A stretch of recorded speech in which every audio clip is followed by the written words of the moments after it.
സ്തോത്രം സ്തോത്രം. കർത്താവിൻ്റെ നാമം വാഴ്ത്തപ്പെടുമാറാകട്ടെ. നമുക്കിന്ന് നമ്മുടെ ചില കുടുംബങ്ങൾക്കൊന്നും കടന്നു വരാനായിട്ട് കഴിഞ്ഞിട്ടില്ല. എങ്കിൽ ഇത്രയും പേർക്ക് ഒരുമിച്ചായിരിക്കാൻ കർത്താവ് കൃപ നൽകിയത് ഓർത്ത ദൈവത്തിന് സ്തോത്രം ചെയ്യുന്നു. കഴിഞ്ഞ 2-3 ദിവസമായിട്ട് എനിക്കും ശബ്ദത്തിനെന്തോ വളരെ പ്രയാസമുണ്ടായി. അതുകൊണ്ട് സംസാരിക്കാൻ വളരെ ബുദ്ധിമുട്ടാണ്. എങ്കിലും ഞാൻ ട്രൈ ചെയ്യാം. Greetings to you all. Many of our family members are unable to attend this church service in person here. I was also not feeling that well with respect to my voice, and let me trust in God. ഇന്നലെ എനിക്ക് സംസാരിക്കാൻ പോലുമുള്ള sound ഇല്ലായിരുന്നു. ഇന്ന് രാവിലെ കുറച്ചൊക്കെ ബെറ്ററായി. Anyway, കർത്താവ് കൃപ നൽകട്ടെ, ശബ്ദത്തിന് ആരോഗ്യം നൽകട്ടെ. Amen. Yesterday I was not even have any kind of voice coming out of me, but let God help me to have the correct voice in the right time. വളരെ ഗൗരവമേറിയ ഒരു, നിങ്ങൾക്കറിയാം, ഞാൻ ലാസ്റ്റ് സൺഡേയിലെ സർമൺ തീർത്തിട്ടില്ല. ശ്രദ്ധിച്ചവർക്കറിയാം. Ephesians 1 പ്രസംഗിച്ചതിനകത്തെ sermon തീർത്തിട്ടില്ല. അതൊക്കെ പിന്നെ എപ്പോഴെങ്കിലും ദൈവം വെച്ചാൽ പറയാം. വളരെ ഗൗരവമേറിയൊരു സബ്ജക്റ്റ് നിങ്ങളുമായിട്ട് പങ്കുവയ്ക്കാനായിട്ട് പോവുകയാണ്. എൻ്റെ ശബ്ദം അടഞ്ഞിരിക്കുകയാണ്. അതുകൊണ്ട് ഇന്ന് ഉപദേശിക്ക് ശബ്ദം കുറവാണ്. അതുകൊണ്ടെങ്കിലും നിങ്ങൾ ശ്രദ്ധിച്ചിരിക്കണം. ശബ്ദം കുറവാണെന്ന് ഓൾറെഡി അറിയാമല്ലോ. I would like to invite all of your undivided attention because I am having some trouble with my voice. വളരെ സീരിയസ് ആയിട്ടൊരു സബ്ജക്റ്റാണ്. I'm going to deliver a very serious sermon. ഒരു ടോപ്പിക്കൽ സർമൺ എല്ലാവരും കേട്ടോണം. ദൈവഹിതം എങ്ങനെ തിരിച്ചറിയാം, ഇതാണ് ഇന്നത്തെ എൻ്റെ topic. The topic of today's message is how to find the will of God. How can a Christian know the will of God? ദൈവഹിതം എങ്ങനെ അറിയാൻ കഴിയും? How can a Christian know the will of God? നമുക്ക് ഇപ്പം ഞാൻ നിങ്ങളോട് ചോദിക്കുകയാണ്, ദൈവഹിതം എങ്ങനെ അറിയാം എന്ന് ചോദിച്ചാൽ നിങ്ങൾക്ക് എല്ലാവർക്കും പല ഉത്തരം കാണും എന്ന് ഞാൻ വിചാരിക്കുന്നു. If I ask you the question, how can we know the will of God? Maybe you all have different answers. ഉറപ്പായിട്ടും 1-2 കാര്യങ്ങൾ നമ്മുടെ ഒരു ചിന്ത എന്ന് പറഞ്ഞാൽ, ദൈവം അപ്പിയർ ചെയ്ത് എന്നോട് പറയണം, ലൗഡർ വോയിസിൽ പറയണം, ഇന്നാണ് ദൈവഹിതം. അങ്ങനെ ചിന്തിക്കുന്നവരുണ്ട്. There are many people thinking in different ways. Some people are thinking that God himself should come and talk to me in revelation or in person. Like ചില ആളുകൾക്ക് എന്തെങ്കിലും ഭയങ്കര ഡ്രാമാറ്റിക് ആയിട്ടുള്ള എക്സ്പീരിയൻസ് വേണം, അതിലൂടെയാണ് അവർ ദൈവഹിതം കണ്ടെത്തുന്നത്. Some other people may think that some kind of dramatic revelation they need to find out the will of God. പണ്ടൊരാൾ പറഞ്ഞൊരു സ്റ്റോറിയാണ്, അത് റിയൽ ആണെന്ന് അറിയത്തില്ല. ഒരു മിഷണറി ഒരു രാജ്യത്ത് വേലയ്ക്ക് പോകാൻ വേണ്ടി പ്രാർത്ഥിക്കുകയാണ്. There is a story, but I'm not sure whether it's a real story. A missionary was praying in order to go to a mission field. അദ്ദേഹത്തിന് ഏത് രാജ്യത്ത് ഹോം ലാൻഡിൽ വേല ചെയ്യണോ ഫോറിൻ ലാൻഡിൽ വേല ചെയ്യണോ അതിനെപ്പറ്റി പുള്ളിക്ക് ബോധ്യമില്ല. Missionary was uncertain whether he needs to stay inside his native land or to go another foreign land. അദ്ദേഹം ഇങ്ങനെ നടന്നു പോയപ്പോൾ പെട്ടെന്ന് ഒരു പഴത്തൊലിയെ തെന്നി അങ്ങ് വീണു. When he was walking, he just slipped over a banana peel and he slipped. അതങ്ങ് തെന്നി അങ്ങ് പോയി. And he fell very far. അദ്ദേഹം മാപ്പ ചെന്നിട്ട് കണ്ടുപിടിച്ച് ഏറ്റവും നീളമുള്ളത് ചിലിയാണ്, അതുകൊണ്ട് അങ്ങോട്ട് പോകാവുന്ന. Then he went and looked at the map and he saw in South America there is a Chile that was so long, so I need to go there. അങ്ങനെ ദൈവഹിതം കണ്ടെത്തുന്ന ആൾക്കാരുണ്ട്. There are certain people who finds God's will in that manner. ഇതിനെല്ലാം positive side ഉണ്ട് കേട്ടോ. There are certain positive sides for all of these. ചില ആളുകൾ ദൈവഹിതം അറിയാൻ പേടിയാണ് അവർക്ക്. There are certain people who are afraid to know the correct and the true will of God for them. കാര്യം മെഡിസിനൊക്കെ പഠിച്ചുകൊണ്ടിരിക്കുമ്പോൾ കർത്താവ് സുവിശേഷ വേലയ്ക്ക് വേണ്ടി അങ്ങനെ വിളിച്ചാൽ എന്നാ ചെയ്യും എന്നോർത്ത് പേടിയുള്ളവരുണ്ട്. If they went out to study medicine and if they are called by God for a complete missionary work or full-time evangelist, then they are afraid to know the will of God. നടന്നൊരു സംഭവം, ഒരു athlete, a real story. An athlete, അദ്ദേഹം ഒരു തൻ്റെ പാസ്റ്ററെ കാണാനായിട്ട് പോയി. An athlete went to meet his pastor. അദ്ദേഹം പാസ്റ്ററോട് പറയണം, I am not sure I want to give my life to Jesus. He went and told the pastor, I'm not too sure whether I need to give my life to Christ. അദ്ദേഹം പറഞ്ഞ reason കേൾക്കണോ? Because I am afraid of what he will make me do. കാരണം ഞാൻ അത്ലറ്റാണ്, ഇനി എൻ്റെ കൈയും കാലും തല്ലി ഓടിച്ചിട്ട് കർത്താവ് എന്നെ പിയാനോ വായിക്കാൻ ഇങ്ങനെ സ്റ്റേജിൽ കയറ്റിയാൽ എന്നെ ചെയ്യും എന്ന പേടി കൊണ്ട് അദ്ദേഹം പറയുകയാണ് എനിക്ക് ദൈവഗീതം അറിയേണ്ടെന്ന്. Athlete was saying that I am afraid if I went and searched for will of God and if his will is different than mine, then how can I be an athlete? So I do not want to know the will of ചിലരുടെ God. ചിന്താഗതിയിൽ ദൈവം എന്ന് പറയുന്നത് kind of cosmic kill Joy എന്നൊരു understanding ആണ്. Some other people are thinking that God is some kind of cosmic joy. Cosmic kill Joy. Cosmical joy. അതായത് ഈ ഭൂമിയിലെ എല്ലാ സന്തോഷത്തെയും തല്ലിക്കെടുത്തുന്നൊരു ക്രൂരനാണ് ആര്? കർത്താവ്.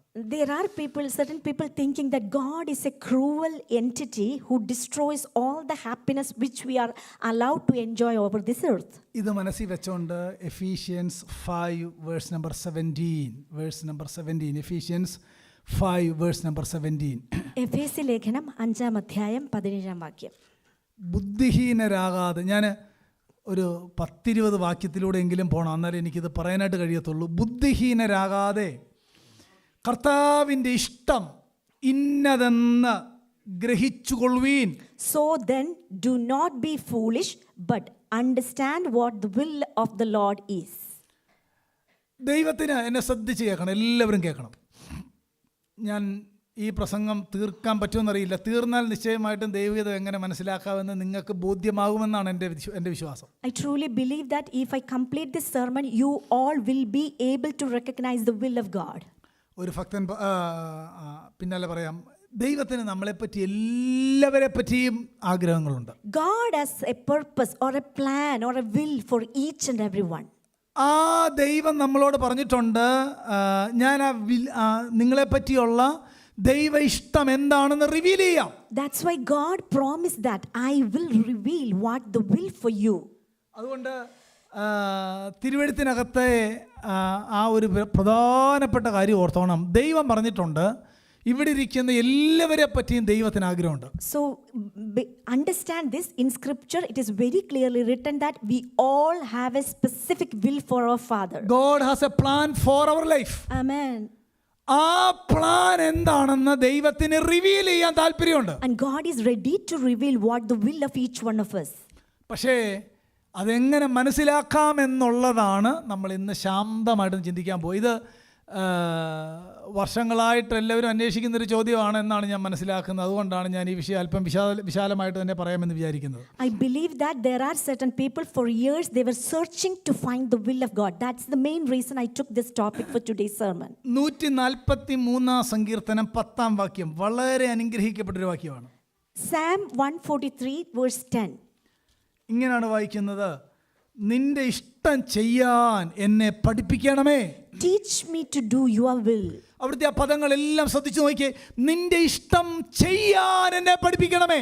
To do your will, teach me, Lord. അവിടെ സാമിസ്റ്റ് പറയുന്നത് നിന്റെ ഹിതം അണ്ടർസ്റ്റാൻഡ് ചെയ്യാൻ എന്നെ സഹായിക്കണമേ എന്നല്ല.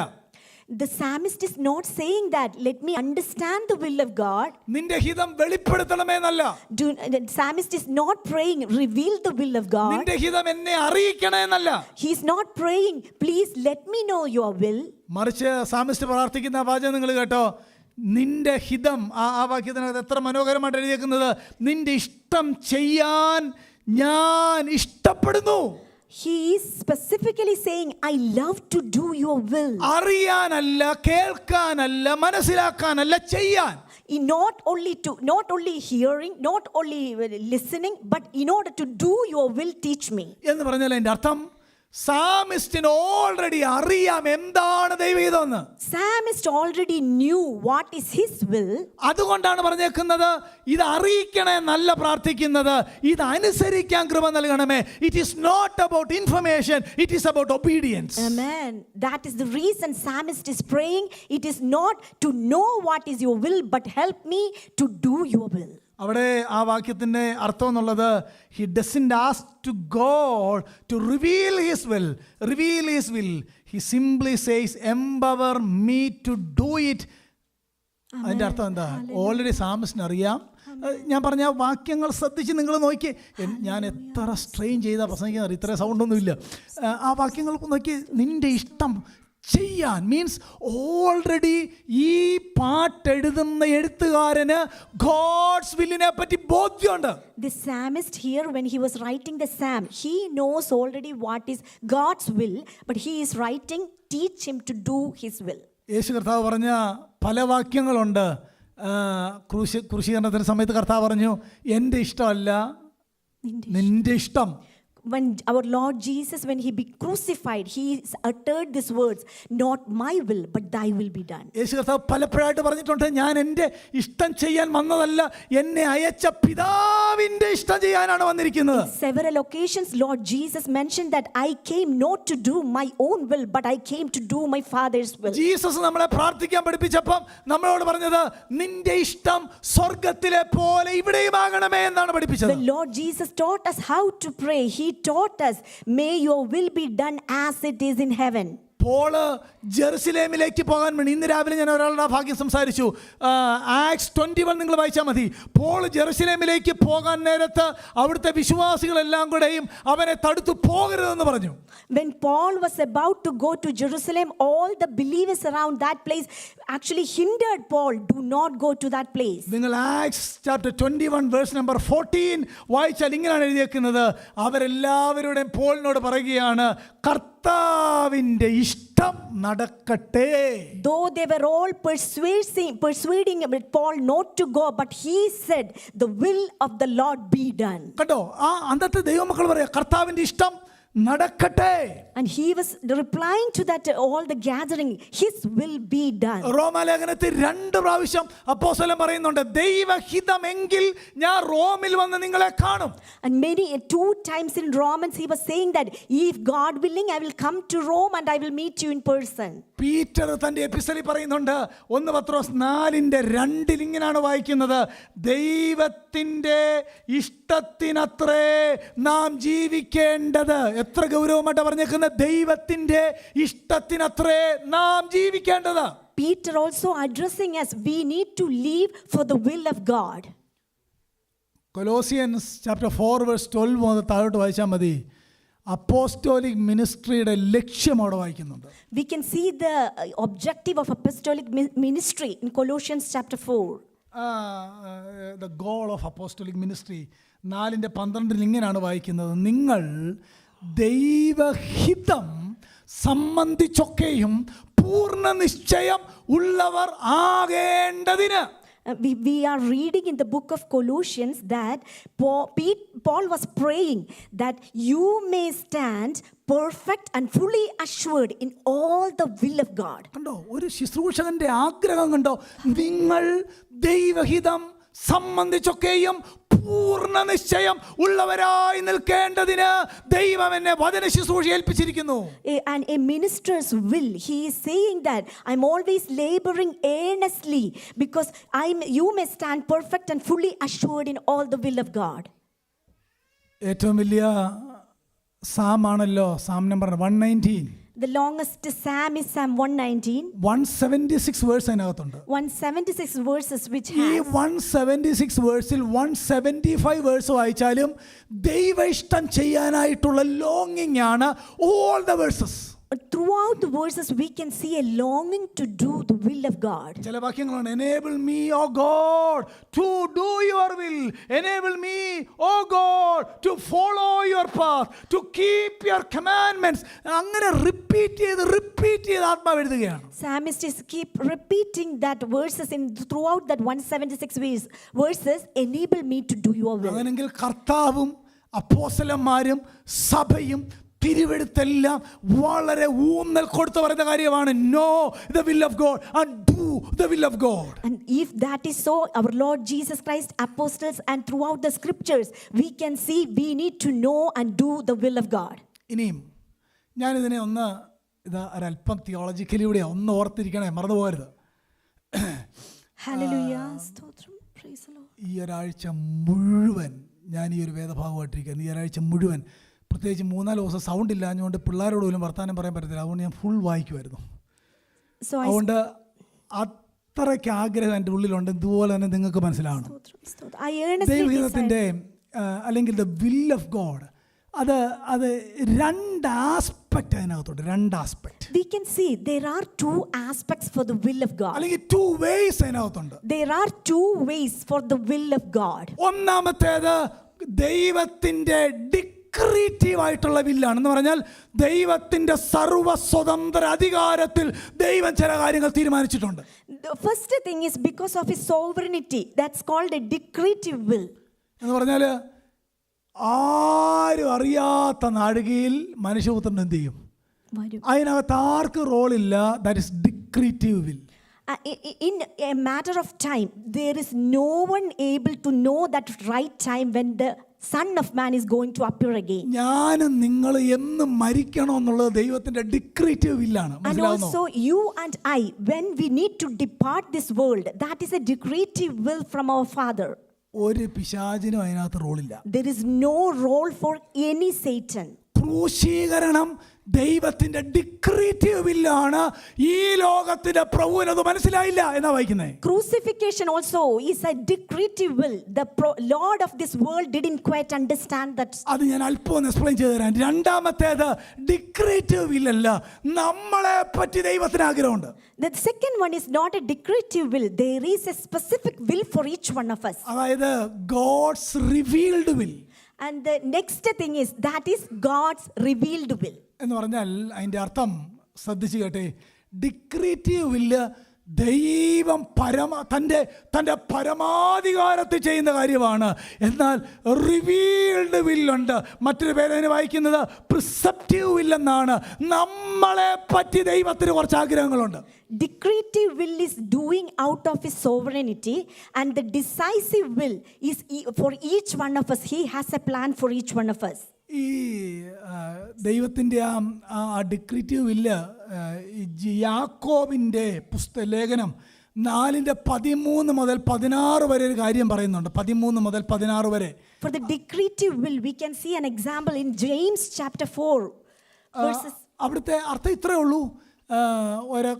മനുഷ്യർ പറയുക, ഞങ്ങൾ ഒരാണ്ട് ഇന്ന നാട്ടിൽ പോയി ഇന്ന കാര്യങ്ങളൊക്കെ ചെയ്ത് ഇങ്ങനെയൊക്കെ ആകുമെന്ന് പറയുന്നവരെ കേൾപ്പീൻ. എന്നിട്ട് അവിടെ വായിക്കുക, ഈ നാളെ നിങ്ങൾക്കുള്ളതല്ല, ദൈവം അനുവദിക്കുന്നെങ്കിൽ. ഒരു പ്രയോഗം അവിടെ ഉണ്ട്, ദൈവം. We can see in the book of James, a person is saying that I am going to do today or tomorrow, I'll go to such and such a city and spend a year there and engage in business and I'm going to make a profit. But James is exhorting, instead, you ought to say, if the Lord wills, we will live and also do this or that. അതായത് തമ്പുരാനാണ് തീരുമാനിക്കുന്നത് എന്ത് നടക്കണമെന്നുള്ളത്. മനസ്സിലാവുന്നോ? Because the ultimate will is from above. ഈ ഡിക്രീറ്റീവ് വില്ലിനെ പറ്റി വളരെ മനോഹരമായിട്ട് സങ്കീർത്തനം 33:6 വായിക്കുന്നുണ്ട്. 33:6. There is a beautiful verse in Psalm chapter 33 verse 6. നിങ്ങളോട് എന്നോടൊപ്പം വേദപുസ്തകം എല്ലാം ചുമ്മാ തുറന്നു നോക്കിയേ. ഞാൻ നിങ്ങളെ അധികം വായിച്ച് പ്രസംഗിക്കുന്ന പ്രസംഗനല്ലല്ലോ. ഒന്ന് നോക്കിയേ, 33:6 വായിക്കുന്നത്, യഹോവയുടെ വചനത്താൽ അവൻ്റെ വായിലെ ശ്വാസത്താൽ അതിലെ സകല സൈന്യവും ഉളവായി. എന്നിട്ട് അതിൻ്റെ താഴോട്ട് ആ ദൈവത്തിൻ്റെ ആ സോവറിൻ വില്ല് എഴുതിയേക്കുന്നുണ്ടോ. അവൻ സമുദ്രത്തിലെ വെള്ളത്തെ കൂമ്പാരമായി കൂട്ടുന്നു. അതിൻ്റെ 8-ാം വാക്യം, സകല ഭൂവാസികളെ യഹോവയെ ഭയപ്പെടുന്ന ഭൂതലത്തിൽ പാർക്കുന്നവരൊക്കെയും അവനെ ശങ്കിക്കട്ടെ. അവൻ അരുളി ചെയ്തു, അങ്ങനെ സംഭവിച്ചു. അവൻ കൽപ്പിച്ചു, അങ്ങനെ സ്ഥാപിതമായി. യഹോവ ജാതികളുടെ ആലോചന വ്യർത്ഥമാക്കുന്നു, വംശങ്ങളുടെ നിരൂപണങ്ങൾ നിഷ്ഫലമാക്കുന്നു. കണ്ടോ?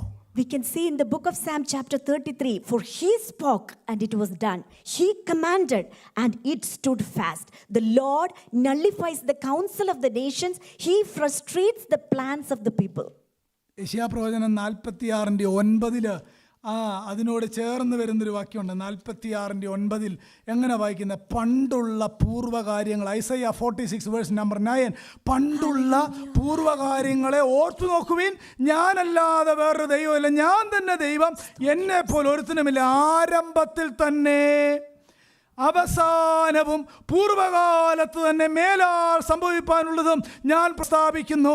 എൻ്റെ ആലോചന നിവർത്തിയാകും, ഞാൻ എൻ്റെ താല്പര്യമൊക്കെയും അനുഷ്ഠിക്കും എന്ന് ഞാൻ പറയുന്നു. Decretive will of God. Amen. We can see another decretive will of God in Isaiah chapter 46 verse 9 and 10, declaring the end from the beginning and from ancient times things which have not been done, saying, my purpose will be established and I will accomplish all my good pleasure. 135 സങ്കീർത്തനം, Psalm number 135 verse number 6 ഇങ്ങനെ വായിക്കുന്നത്, യഹോവ തനിക്ക് ഇഷ്ടമുള്ളതൊക്കെയും ചെയ്യുന്നു. And Psalm 135 verse 6 we can see, whatever the Lord pleases he does. ഒരുവിധം മനസ്സിലായെന്ന് വിചാരിച്ചോട്ടെ. ദൈവത്തിന്റെ ഡിക്രിറ്റീവ് will, I believe you understand what the decretive will of God. nobody can stop it. No one can stop that. Nobody can resist it. Nobody can resist it. It can be a secret. It can be a secret. അല്ലേ? കർത്താവിന്റെ ഈ വില്ലിന് മറ്റൊരു പേരാണ് secret will എന്ന് പറയുന്നത്. ആർക്കും മനസ്സിലായില്ല. Decretive will also can be called as a secret will of God. Nobody knows about it. Ephesians 1:11 ഞാൻ പലപ്പോഴും പറഞ്ഞിട്ടുള്ള വാക്യമാണ്, തൻ്റെ ഹിതത്തിന്റെ ആലോചന പോലെ സകലവും നിർവഹിക്കുന്നവന്റെ നിർണയപ്രകാരം എന്ന് വായിക്കുന്നുണ്ട്. Decretive will of God. And we can see in Ephesians chapter 1, everything is according to himself and his will. ജാതീയനായ നെബൂഖദ്നേസർ പുല്ലുമൊക്കെ തിന്നിട്ട് ഒരു റിസ്റ്റോറേഷൻ സംഭവിച്ചു വരുമ്പോൾ ഈ ദൈവത്തെ പറ്റി പറയുന്നൊരു വാക്യമുണ്ട്. And the Gentile king Nebuchadnezzar, after eating like an ox, after eating grass, he came to senses and he was saying something like this. നിങ്ങൾ ഡാനിയൽ 4 വേഴ്സ് നമ്പർ 35 ഒന്ന് നോക്കിയേ. 4 വേഴ്സ് 35 എങ്ങനെയാണ് അവിടെ നെബൂഖദ്നേസർ ദൈവത്തെ യാഹുവെ പറ്റി പറയുന്ന കാര്യമാണ്. 35-ാമത്തെ വാക്യം, അവൻ സർവ്വ ഭൂവാസികളെയും നാസ്തിയായി എണ്ണുന്നു, സ്വർഗീയ സൈന്യത്തോടും ഭൂവാസികളോടും ഇഷ്ടം പോലെ പ്രവർത്തിക്കുന്നു. അവൻ്റെ കൈ തടുക്കുവാനോ നീ എന്തു ചെയ്യുന്നു എന്ന് അവനോട് ചോദിക്കുവാനോ ആർക്കും കഴിയുകയില്ല. ഒരു ജാതീയ രാജാവ് പറയുന്ന കാര്യമാണ്. This Gentile king, when he came to senses, he is saying that my majesty and splendor were restored to me, and my counselors and my noble began to seek me. So I was re-established in my sovereignty, and surpassing greatness was added to me. Oh, sorry. The verse is in 35. In English, Daniel chapter 4, verse 35. He does according to his will in the host of heaven and among the inhabitants of earth, and no one can ward off his hand or say to him, what have you done? എന്ന് പറഞ്ഞാലേ ഇതിനകത്ത് നമുക്ക് ആർക്കും റോളില്ല. ശ്രദ്ധിച്ചോണം. ആദ്യത്തെ ഭാഗം ഞാൻ അവിടെ നിർത്തുക. The first thing we all need to understand, for the decretive will of God, we do not have any part to play. ഈ ലോകത്തിന്റെ പ്രഭുവിന് പോലും അറിയില്ല.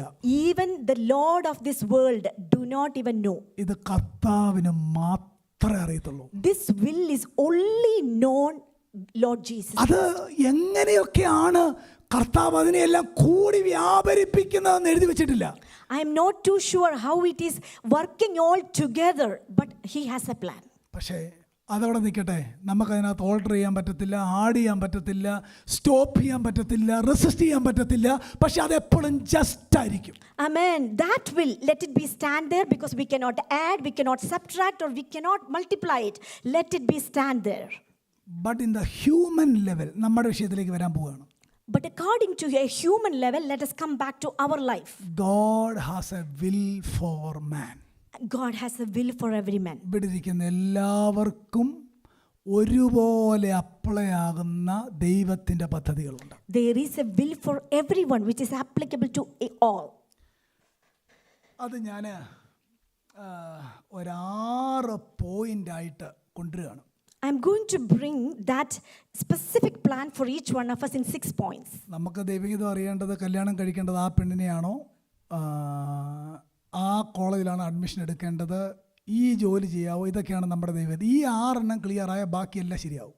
Usually we tend to know the will of God, whether I marry that girl or boy, whether I choose that job, or whether I go for that education. But if you understand clearly the 6 points, then you know what is the will of God for you. 6 principle, 6 principles are there. New ടെസ്റ്റ്മെന്റിനകത്ത് നമ്മെ പറ്റി ഇതാണ് ദൈവഹിതം എന്ന് പറയുന്ന 6 കാര്യമുണ്ട്. In the New Testament, it is specifically mentioned, this is the will of God. I'm going to say 6 points ഈ regarding that. 6 കാര്യം നമ്മൾ ഗ്രഹിച്ചാൽ, ഈ 6 കാര്യം നമ്മൾ അനുസരിച്ചാൽ, ബാക്കി എല്ലാ കാര്യത്തിനും അതിനകത്ത് ആൻസർ ഉണ്ട്. If we obey this will and understand and do this will, then everything is included in this. ഒന്നാമത്തേത് വളരെ എക്സ്പ്ലെയിൻ ചെയ്യേണ്ടതാണ്, പക്ഷേ അത് ഇപ്പോൾ നമ്മുടെ കൂട്ടായ്മയിൽ എക്സ്പ്ലെയിൻ അധികം ചെയ്യേണ്ട കാര്യമില്ല. ദൈവത്തിന് നമ്മളെ എല്ലാവരെ പറ്റിയുള്ള ഒന്നാമത്തെ ഇഷ്ടം എന്നാണെന്നറിയാമോ? You be saved. First will of everyone, God has for everyone, everyone needs to be saved. എല്ലാവരും രക്ഷിക്കപ്പെടണം, അതാണ് കർത്താവിൻ്റെ ഇഷ്ടം. Our Lord's desire is every human being should be saved. അങ്ങനെ തന്നെ വാക്യമുണ്ട്. 1 തിമോത്തിയോസ് 2:3 നിങ്ങൾ നോക്കി. 1 Timotheos, 1 Timothy chapter 2 verse 3, 2 Peter chapter 3 verse 9. 1 Timothy chapter 2 verse 3.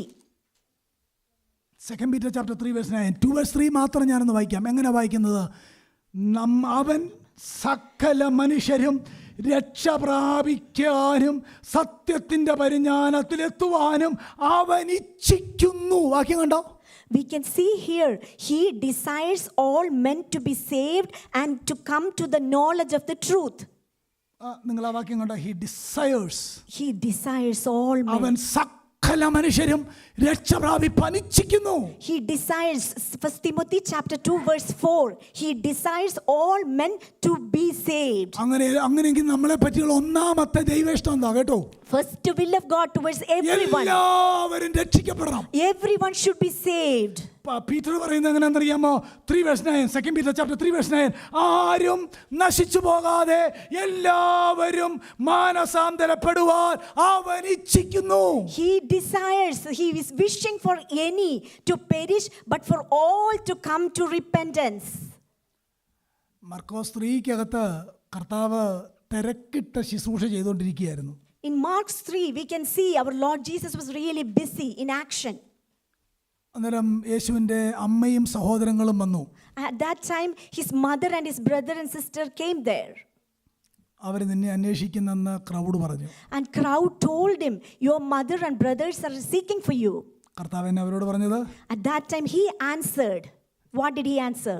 അവരോട് കർത്താവ് പറഞ്ഞത്, ആരാ എൻ്റെ സഹോദരനും സഹോദരിയും? He replied, who are my brother and my mother and my brothers? Whoever does the will of my Father. Then he replied by saying that, behold, my mother and my brothers, for whoever does the will of God, he is my brother and sister and mother. പിതാവിൻ്റെ ഇഷ്ടം ചെയ്യുന്നവനാണ് എൻ്റെ അപ്പനും അമ്മയും എന്നാണ് യേശു പറഞ്ഞത്. He is saying that whoever does the will of God, he is my brother and sister and mother. അങ്ങനെങ്കിൽ എന്താ പിതാവിൻ്റെ ഇഷ്ടം? Then what is the will of the Father? നമ്മുടെ കർത്താവിനോട് പിതാവ് പറഞ്ഞ കാര്യം നോക്കിയാൽ മതി. ഇവൻ എൻ്റെ പ്രിയപുത്രൻ, ഇവനിൽ ഞാൻ പ്രസാദിച്ചിരിക്കുന്നു, അവന് ചെവി കൊടുപ്പീൻ. Our Father told the Son, this is my beloved Son, heed unto him. കണ്ടോ? എന്താ ചെവി കൊടുക്കുക എന്ന് പറഞ്ഞാൽ അവൻ പറഞ്ഞത് കേൾക്കുക. We need to listen.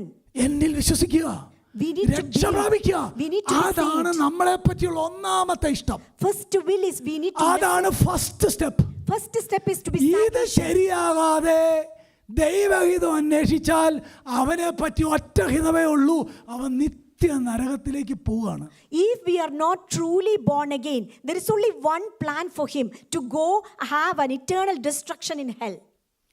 എനിക്കതൊക്കെ വിശാലമായി പറയാനായിട്ട് താല്പര്യമുണ്ടെങ്കിൽ സമയമില്ല. രണ്ടാമത്തേതാണ് ഞാൻ അല്പം ഒന്ന് വിവരിക്കാനായിട്ട് പോകുന്നത്. എല്ലാവരും കേൾക്കണം. The second one, I'm going to explain a little bit. നമ്മൾ വായിച്ച എഫീഷ്യൻസ് ചാപ്റ്റർ 5 verse 17 ഒന്ന് എടുത്തേ. Let us go back to Ephesians chapter 5 verse 4. 17, 5 verse 17. Sorry, Ephesians 5:17. ബുദ്ധിഹീനരാകാതെ കർത്താവിൻ്റെ ഇഷ്ടം ഇന്നതെന്ന് ഗ്രഹിച്ചു കൊള്ളുവീൻ. So then, do not be foolish, but understand what the will of the Lord is. ഒന്നാമത്തേത് you be saved. First one is we all need to be saved. രണ്ടാമത്തേത് you be spirit filled. And the second one is you need to be spirit filled. ഇവിടെ ആ വാക്യം നിങ്ങൾ എനിക്കത് മണിക്കൂറുകൾ പറഞ്ഞാലേ ആ വാക്യങ്ങൾ വിവരിക്കാൻ പറ്റുള്ളൂ. എന്നാലും ദൈവസഭ ശ്രദ്ധിച്ചൊന്ന് കേട്ടേ.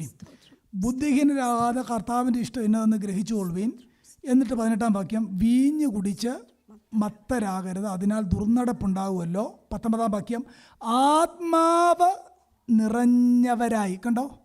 അങ്ങനെങ്കിൽ ആ വാക്യം ഒന്ന് ചേർത്ത് വായിച്ചാലെന്നാ, ബുദ്ധിഹീനരാകാതെ കർത്താവിൻ്റെ ഇഷ്ടം ഇന്നതെന്ന് ഗ്രഹിച്ചുകൊള്ളുവീൻ. എന്നിട്ട് കർത്താവിൻ്റെ ഇഷ്ടം പറഞ്ഞേക്കുക, നിങ്ങൾ ആത്മാവ് നിറഞ്ഞവരായി. Here we can see Paul was mentioning, do not be foolish, but understand what the will of the Lord is. And he is saying, do not get drunk with wine, for that is dissipation, but he is encouraging and telling an instruction, be filled with the Spirit. കണ്ടോ ആ വാക്യം? കണ്ടോ? ഇവിടെ ഇരിക്കുന്ന എല്ലാവരെ പറ്റിയും ദൈവത്തിൻ്റെ രണ്ടാമത്തെ ആഗ്രഹം എന്നറിയാമോ? എല്ലാവരും ആത്മനിറവുള്ളവരാണ്. For all of us who are sitting here, what is his will? All of our will for him was, we all need to be spirit filled. അഭിഷേകം പ്രാപിക്കണമെന്ന് കൽപ്പനയില്ല. And there is no commandment to be filled with the Spirit. ആത്മസ്നാന Anointing, to be filled with an anointing. നമുക്ക് അത് ആരുടെയും കുഴപ്പമില്ല. നമുക്ക് പരിശുദ്ധാത്മാവെന്ന് പറഞ്ഞാൽ ആകെ അറിയാവുന്ന അഭിഷേകം എന്നുള്ള പദം മാത്രമേ ഉള്ളൂ. Right? Whenever we hear about filling of the Spirit, we are hearing about anointing. Anointing വേറെ, ഇൻഫില്ലിങ് വേറെ, seal of the holy spirit വേറെ, baptism of the holy spirit വേറെ, indwelling of the holy spirit വേറെ. ഇത് അഞ്ച് കാര്യമാണ്. Anointing of the Spirit, being filled with the Spirit, indwelling of the Spirit, all these are very different. ഇതിനകത്ത് കൽപ്പനാരൂപത്തിൽ പറഞ്ഞേക്കുന്ന ഒരു എക്സ്ക്യൂസും ഇല്ലാതെ ഈ സഭയോട് മുഴുവൻ പറഞ്ഞിരിക്കുന്ന ഒറ്റ കൽപ്പനയുള്ളൂ ഈ കാര്യത്തിൽ, B filled with the Holy Spirit. There is a first one imperative tone he was saying to this church, be filled with the Spirit. സകല രക്ഷിക്കപ്പെട്ടവരോടും ദൈവത്തിന്റെ കൽപ്പനയാണ്, അത് തന്റെ ഇഷ്ടമാണ്, be filled with the Spirit. All those who are really born again, the next command to everyone is be filled with the Spirit. ആ filled എന്നുള്ള പദത്തിന്റെ അർത്ഥം, The meaning of that being filled, അത് പലയിടത്തും ന്യൂ ടെസ്റ്റ്മെന്റിനകത്തുണ്ട്. അതിന്റെ അർത്ഥം control എന്നാണ്. Control. The real meaning of being filled means being controlled. ആത്മാവിനാൽ നിറയുക എന്ന് പറഞ്ഞാൽ ജീവിതം പരിശുദ്ധാത്മാവ് നിയന്ത്രിക്കുക, ശുശ്രൂഷ പരിശുദ്ധാത്മാവ് നിയന്ത്രിക്കുക, സകല കാര്യവും ആത്മനിയന്ത്രണത്തിലാകുക. Being filled with the Spirit means being controlled our whole life. നിറഞ്ഞു എന്ന് പറഞ്ഞാൽ കൺട്രോൾ ചെയ്യുക എന്നാണ് അർത്ഥം. Being filled means we are being controlled. New ടെസ്റ്റ്മെന്റിനകത്ത് ഞാൻ എപ്പോഴും ഇത് വിശാലമായിട്ട് പ്രസംഗിക്കാം. ന്യൂ ടെസ്റ്റ്മെന്റിനകത്ത് ഒരു കാര്യമുണ്ട്. There is a thing in New Testament. അവരുടെ ഹൃദയം വേദന കൊണ്ട് നിറഞ്ഞെന്ന് വായിക്കുന്നുണ്ട്. We are reading that their heart was filled with sadness or heaviness. ദുഃഖം നിറഞ്ഞിരിക്കുന്നു എന്നാണ് വായിക്കുന്നത്. They are filled with sadness. ഈ ദുഃഖം നിറയുക എന്ന് പറഞ്ഞാൽ അർത്ഥം എന്താ? ദുഃഖം അങ്ങനെ നിറയുന്ന കാര്യം വല്ലതും ആണോ? Do you know why being filled with sadness? എന്താ ദുഃഖം നിറയുക എന്ന് പറഞ്ഞാൽ? What is the real meaning of it? നമ്മളൊരു വളരെ ദുഃഖത്തിലൂടെ പോയപ്പോൾ അദ്ദേഹത്തോടൊന്ന് സംസാരിക്കേണ്ട. അവർ ദുഃഖം നിറഞ്ഞിരിക്കുക എന്ന് പറഞ്ഞാൽ ഇപ്പോൾ അവരെ നിയന്ത്രിക്കുന്നത് ദുഃഖമാണെന്നാണ് അതിനർത്ഥം. A person, if we are saying that they are filled with sadness, that means that person currently is being controlled by that feeling of നമ്മുടെ sadness. കർത്താവിനെ എതിരിടാൻ വന്നവരെ പറ്റി വായിക്കുന്നുണ്ട്, അവർ ഭ്രാന്ത് നിറഞ്ഞവരായി എന്ന് വായിക്കുന്നുണ്ട്. When our Lord Jesus was attacked by enemies, they were filled with rage. അങ്ങനെങ്കിൽ ഭ്രാന്ത് നിറഞ്ഞാൽ നിയന്ത്രിക്കുന്നത് ആ ഭ്രാന്തായിരിക്കും. ദുഃഖം നിറഞ്ഞാൽ നിയന്ത്രിക്കുന്നത് ദുഃഖമായിരിക്കും. വീഞ്ഞ് നിറഞ്ഞാൽ അവനെ നിയന്ത്രിക്കുന്നത് വീഞ്ഞായിരിക്കും. ആത്മാവ് നിറഞ്ഞാൽ അവനെ നിയന്ത്രിക്കുന്ന ആത്മാവായിരിക്കും. നിങ്ങൾ ബുദ്ധിഹീനരാകാതെ ആത്മാവിൻ്റെ നിറവ് എന്തെന്ന് ഗ്രഹിച്ചുകൊള്ളുവീൻ. If one person is being controlled by wine, then that person actions will be related to that. If one person is filled with rage, the action will be out of that rage. If one person is filled with sadness, his action will be according to it. Similarly, he is saying here, be filled with the Spirit so that you will do the fruit of the Spirit. ആത്മനിറവിനെ പറ്റി book of ആക്സിനകത്ത് ഒത്തിരി കാര്യമുണ്ട്. ആത്മാവ് നിറഞ്ഞവരായി ചെയ്ത കാര്യങ്ങൾ, ദൈവത്തോട് സംസാരിച്ച കാര്യങ്ങൾ, അത്ഭുതങ്ങൾ ചെയ്ത കാര്യങ്ങൾ, വചനം പ്രസംഗിച്ച കാര്യങ്ങൾ, അവരെല്ലാം ആത്മാവ് നിറഞ്ഞവരായി നിറഞ്ഞവരായി നിറഞ്ഞവരായി നിറഞ്ഞവരായി എന്ന് ആവർത്തിക്കുന്ന കാണാം. എൻ്റെ ഓർമ്മ ശരിയാണെങ്കിൽ 15 പ്രാവശ്യം ആ വാക്ക് ആവർത്തിക്കുന്ന കാണാം. In the book of Acts, we can see almost several times, at least 15 times, they were being filled with the Holy Spirit and were controlled by the Holy Spirit, and the actions of the apostles we can see throughout the book of Acts. അങ്ങനെയെങ്കിൽ ആത്മനിറവ് എന്ന് പറയുന്നത് Sunday 2.5 മണിക്കൂറാണോ? So being filled with the Spirit, is that just 2.5 hours which we are spending on every Sunday? പരിശുദ്ധാത്മാവിനെ പറ്റി വളരെ vague understanding ആണ് പലർക്കും. We all have very vague understanding related to Holy Spirit. പരിശുദ്ധാത്മാവ് he is God. Holy Spirit is God. Jesus എങ്ങനാണോ, God the Father എങ്ങനാണോ, Holy Spirit is same essence with the Father and Son. Amen. Holy Spirit is the same essence as that of the Father and the Son. It is not just mere force. It is not just a mere force. He is mighty God. Amen. He is an almighty God. Okay. ആത്മാവ് നിറഞ്ഞവരായി, അതല്ലേ കണ്ടോ. എല്ലാവരെ പറ്റിയുള്ള രണ്ടാമത്തെ ഇഷ്ടം എന്നതാ കർത്താവിൻ്റെ? The desire for everyone, his will for all of us is, second will is being spirit filled. എല്ലാവരെ പറ്റിയുള്ള ഇത് കമാൻഡാണ്. This is a command. It is രക്ഷിക്കപ്പെടണമെന്ന് നമ്മളോട് പറഞ്ഞതുപോലെയുള്ള കമാൻഡാണ് ആത്മാവിനാൽ നിറയുവിൻ. ഇതാണ് ദൈവത്തിന് നമ്മളെ പറ്റിയുള്ള രണ്ടാമത്തെ ഇഷ്ടം. First will, he told everyone to be saved, and the second one is we all need to be controlled or filled with the Holy Spirit. വിശദമാക്കാൻ സമയമില്ലെങ്കിലും ഒരു practical കാര്യം കാണിച്ചു തരാം. ഈ എഫീഷ്യൻസ് എത്ര മനോഹരമായിട്ട് എഴുതിയേക്കുന്നത്. എല്ലാവരും എഫീസ് ലേഖനം തുറന്നേ. ഒരു 5 കാര്യം ഒന്ന് കാണിച്ചു തരാം പെട്ടെന്ന്. എല്ലാവരും തുറക്കണം. Please open the book of Ephesians. ആത്മാവ് നിറയണം, ദൈവഹിതമാണെന്ന് പറഞ്ഞേക്കുകയാണ്. Verse number 17, 18 and 19. Verses 17, 18 and 19 we can see what is the will of the Lord. ആത്മാവ് നിറയണം, that is the will of God. And his will is being filled with the Spirit. എന്നെ നോക്കി എല്ലാവർക്കും മനസ്സിലായല്ലോ അല്ലേ? ആത്മാവ് നിറയണമെന്നുള്ളത് ദൈവത്തിൻ്റെ കൽപ്പനയാണ്, അത് ദൈവത്തിന് ഇഷ്ടമാണ്. And being filled with the Spirit, that is his command and his desire. Options അല്ല, സജഷൻസ് അല്ല, അത് ഇമ്പരേറ്റീവ് മൂഡിലാണ്. Meaning it's command to do it. And it is not an option, it is not a suggestion, but it is a command to do it. ഇനി ആത്മനിറവ് ഉണ്ടെന്നുള്ളതിൻ്റെ തെളിവ് എന്നാണെന്നറിയാവോ?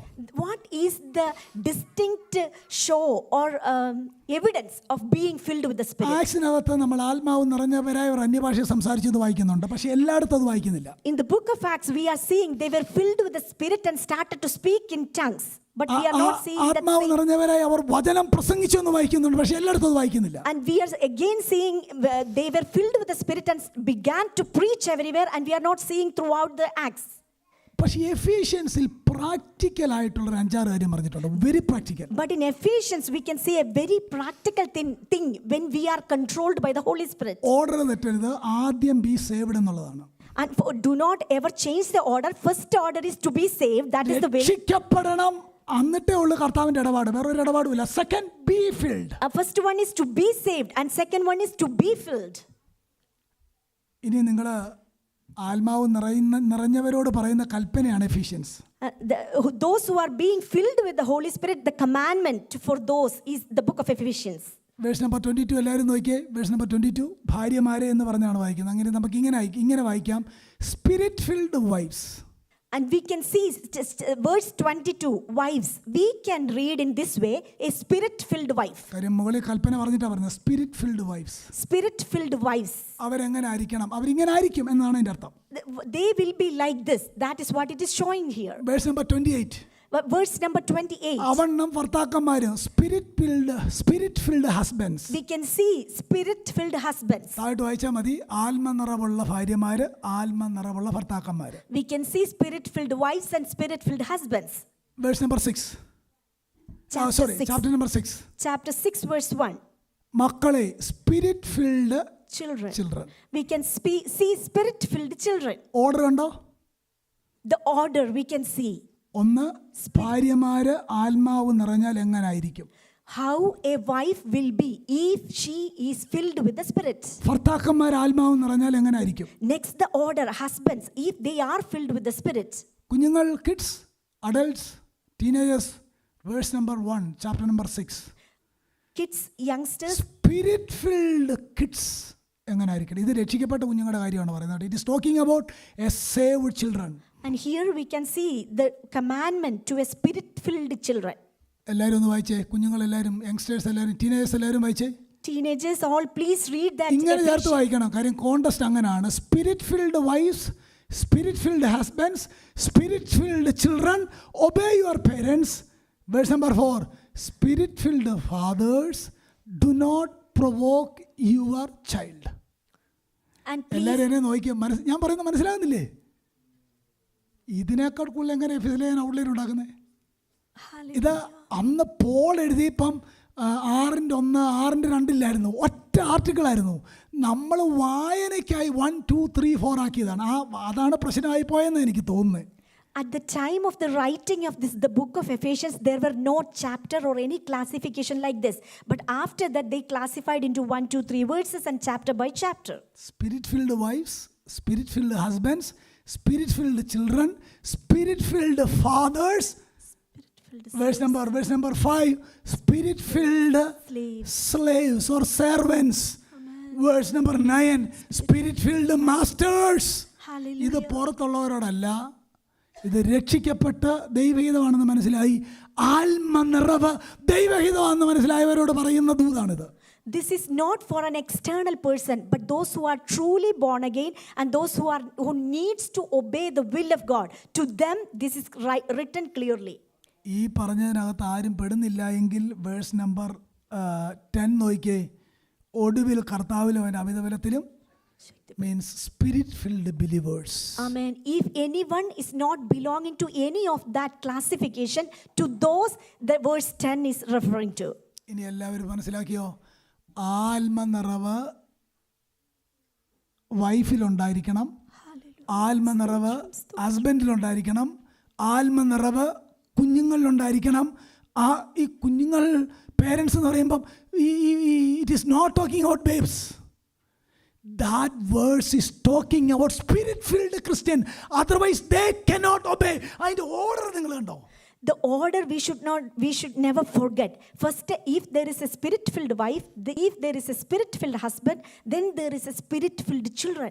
Spirit-filled fathers, spirit-filled slaves, spirit-filled masters, spirit-filled all believers. Amen. Then spirit-filled fathers, then spirit-filled slaves, spirit-filled masters, and spirit-filled all. ഇനി 5:17 വായിച്ചേ. ബുദ്ധിഹീനരാകാതെ ആത്മാവിൽ നിറയണമെന്നുള്ളത് നിങ്ങളെ പറ്റിയുള്ള ദൈവഹിതമാണ്. Then the true will of God is, do not be foolish, but understand what the will of the Lord is. Be filled with the Spirit. 6 കാര്യം പറയാനാണ്, 2 പറഞ്ഞാൽ തീർന്നില്ല, സമയം തീർന്നു. I was planned to share 6 points, but only 2 I mentioned. ഒരു കാര്യം പറഞ്ഞു നിർത്താം. Let me tell one more. അത് വളരെ വിശാലമായിട്ട് അതല്ല, ഈ ആത്മനിറവിനെ പറ്റി ഒരു കാര്യം വേണമെങ്കിൽ പറയാം. 5:19 അതിൻ്റെ ഇമ്മീഡിയറ്റ് റിസൾട്ട് നിങ്ങൾ കണ്ടോ? ആത്മാവ് നിറഞ്ഞു കഴിഞ്ഞാൽ സങ്കീർത്തനവും സ്തുതിയും ആത്മീയഗീതവും തമ്മിൽ സംസാരിച്ച് ഹൃദയങ്ങളിൽ കർത്താവിനെ പാടിയും കീർത്തനം ചെയ്തും എല്ലാറ്റിനും സ്തോത്രം ചെയ്തും അന്യോന്യം കീഴ്പ്പെട്ടു ഇരിക്കും. ഒരു 6-7 കാര്യം ഇവിടെ പറയുന്നുണ്ട് ആത്മനിറവിൻ്റെ പ്രത്യക്ഷ അടയാളങ്ങൾ. Distinct evidences of being filled with the Spirit. There are 6 to 7 clear evidences we can see from verses 19 through 21. ഇനി നിങ്ങൾ കൊലോസിയൻസ് 3:15 എന്ന് നോക്കിയേ, ഈ പേജ് മറക്കാതെ. Colossians 3:15. Colossians 3:15. Let us turn to that verse.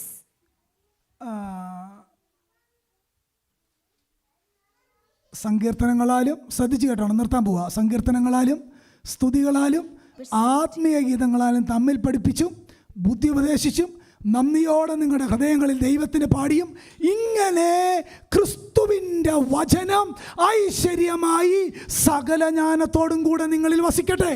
We can see Colossians chapter 3 verse 16. Let the word of Christ richly dwell within you. ഈ 2 വാക്യം വായിച്ചപ്പോഴും എന്തെങ്കിലും ഒരുപോലെ ഇരിക്കുന്നതായിട്ട് തോന്നിയോ? When we compare these verses from Ephesians and Colossians, are we seeing any comparison, similarity? 2 വാക്കൊഴികെ എല്ലാ സിമിലാരിറ്റിയാണ്. ഒരിടത്ത് ആത്മാവ് നിറയണമെന്ന് പറയുന്നു, ഒരിടത്ത് വചനം നിറയണമെന്ന്. In both these places, എനിക്ക് അല്പം കൂടെ ശ്രദ്ധ വേണം. ഒരിടത്ത് ആത്മാവ് നിറയണമെന്ന് പറയുന്നു, ഒരിടത്ത് വചനം We can see in one place it is mentioned, let you be filled with the Spirit, and then following the same, and the other place, let the word of Christ richly dwell within you, and the next verses are same.